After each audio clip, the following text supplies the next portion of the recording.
That's Cyril Vanier in the newsroom. It is time for the France 24 debate. We're speaking just after the announcement of that ceasefire agreement between the Palestinians and the Israelis. The announcement made by the Egyptian foreign minister in the presence of the outgoing U.S. Secretary of State. Hillary Clinton's efforts to help broker a truce between Israelis and Palestinians could pay off. It seems she's in Cairo, where Egypt's been mediating throughout. Now, Barack Obama's decision to send Clinton, signaling a possible renewed interest in brokering a more lasting solution between Israelis and Palestinians. The Israelis accepting a ceasefire, refusing, though, to reopen the borders with Gaza. Now, a breakthrough on a ceasefire comes also despite the first bomb attack in Tel Aviv earlier in the day since 2006, the blast aboard a bus injuring 24, highlighting that there are still plenty of people out there who have an interest in not having an agreement. The Turkish and Qatari prime ministers had been to Cairo in the past days to help try to find a solution. But when push came to shove, it was indeed the U.S. Secretary of State who showed up in the Egyptian capital. Will this embolden Obama to pick up the mantle that he abandoned several years ago and try again at brokering a lasting solution for the Middle East? What does it say about the dynamics between also Washington and the new Muslim Brotherhood-led leaders of Egypt? Today in the France 24 debate, we're looking at that ceasefire in Gaza, taking the news as it sinks in. And with us from his home constituency in Luxor, Egyptian member of parliament Abdul Mawgoud Dardari, who hails from the Muslim Brotherhood's Freedom and Justice Party. Thank you for being with us. We want to thank from Washington, Barbara Slavin, senior fellow at the Atlantic Council and the author of Bitter Friends, Bosom Enemies, Iran, the U.S., and the Twisted Path to Confrontation. Thank you for being with us. Also with us here in the studio, Stephen Ekovich, who teaches at the American University of Paris, and columnist Gérard-Olivier of Atlantico.fr. Welcome, sir. The France 24 debate, where you can always join the conversation on Facebook and on Twitter. You can find us at FrancoisF24. Before we go to our panel, let's cross over to Gaza City and correspondent Gallagher Fenwick. The news sinking in of that ceasefire agreement out of Cairo. How's it being taken? Well, yes, François, of course, the talk of town is this ceasefire agreement announcement out of Cairo. Palestinians in Gaza are pretty much glued to their screens or their radios, following the developments very closely. But I have to say, quite skeptical, to be honest with you. A couple hours ago, the Israeli Navy was still shelling Gaza, so some of the Palestinians I spoke to were telling me that they really want to wait and see if this thing holds before commenting on it. Remember that last night, Tuesday night, rumors of a truce abounded, but in the end there was more violence and death in Gaza in particular. Also, Gazans telling me that they don't trust Netanyahu, the Israeli prime minister, and his administration. They say that, in their opinion, he doesn't have, or rather this agreement doesn't allow him to present his people with the clear victory that he needs just before those legislative elections that he's headed for. So, in their opinion, the Israeli prime minister could be tempted to reignite this cycle of violence. And the other thing that's interesting to see is whether or not Palestinians are actually desiring, or rather want, this ceasefire. And there again, they're quite divided. Some of them saying that there's been enough blood has been let, it's time to put an end to the violence, but others saying that they want more vengeance. And it's been quite a day of ups and downs, Gallagher. When there was that bus attack in Tel Aviv earlier in the day, it seemed like any ceasefire deal could have been dead in the water at that point.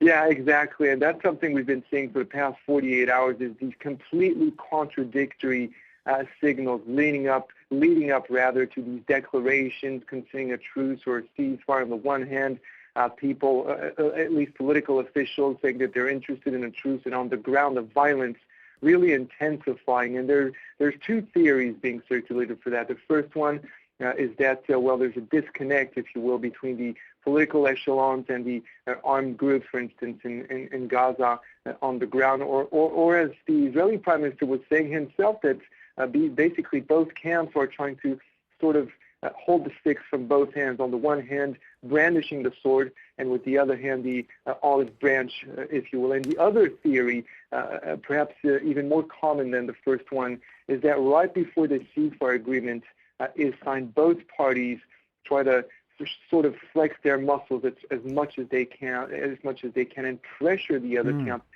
giving up as much as they can get, and that often happens through violence. All right, thanks for that. Gallagher Fenwick there reporting from Gaza City throughout for France 24.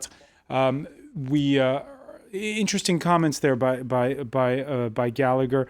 It seems as though Barbara Slavin, Israelis and Palestinians know the drill. Since 4 years ago, there were similar circumstances. Only this time, no ground invasion. Are you surprised by the roller coaster Wednesday we've witnessed? No, I'm not surprised at all, and obviously we do have to wait and see if this will hold. I think what's most interesting, actually, is the relative restraint that the Israelis have shown, and this is a factor of a very different regional perspective than the one the Israelis faced back in 2008, 2009, when they launched Operation Cast Lead.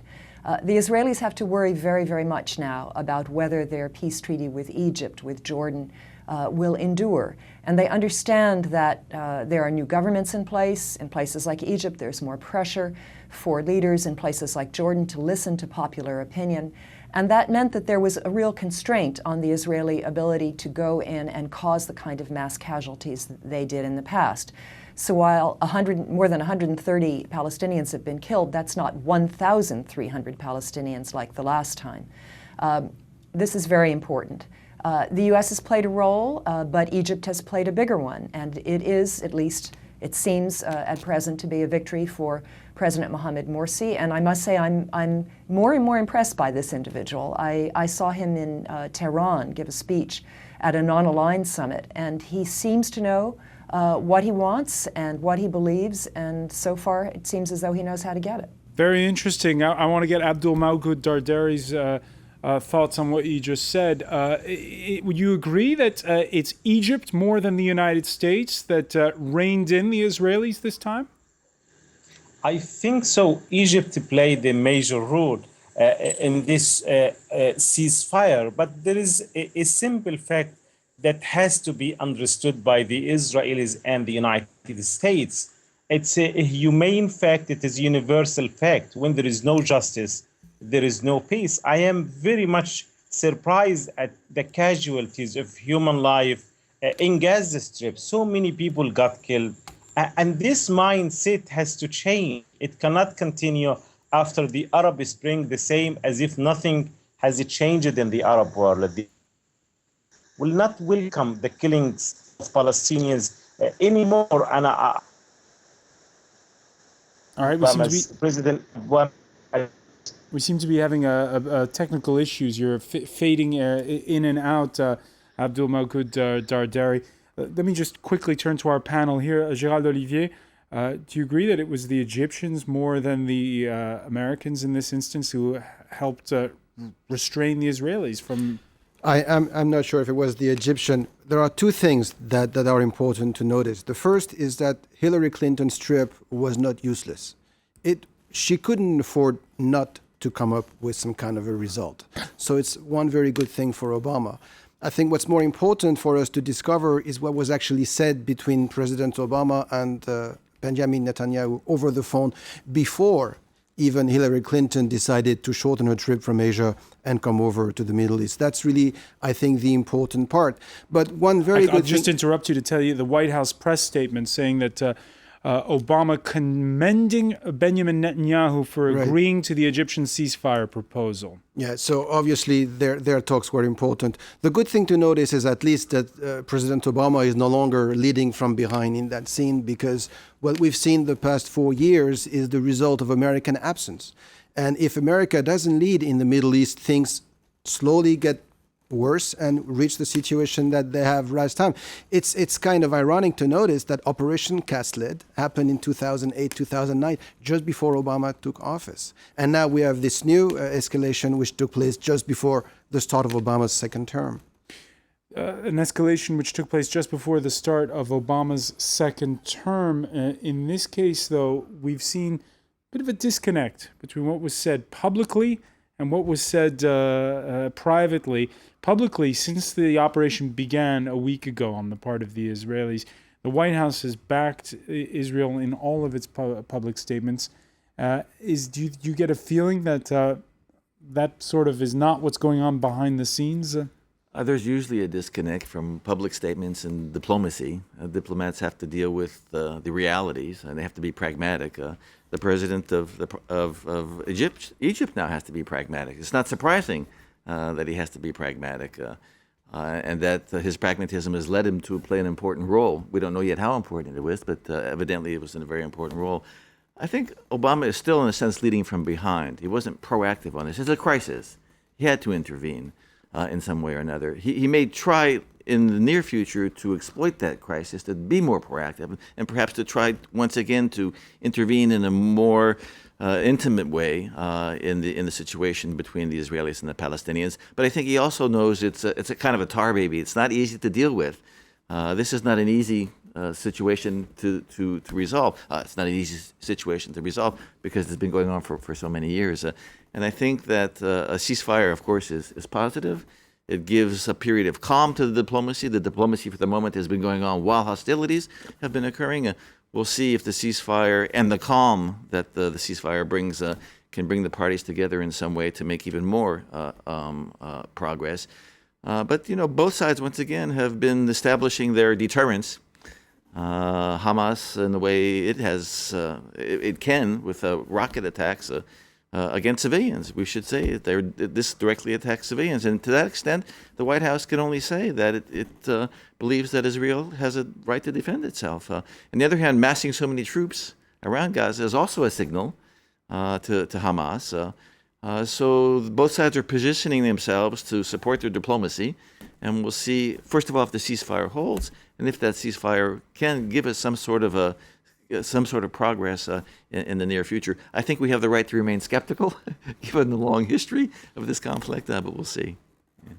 Barbara Slavin, there's several. We just heard there a moment ago. Gérald Olivier say that Hillary Clinton was sent to the Middle East and she obtained a result. Did she go to the Middle East because she knew there'd be a result, or was the script written in advance?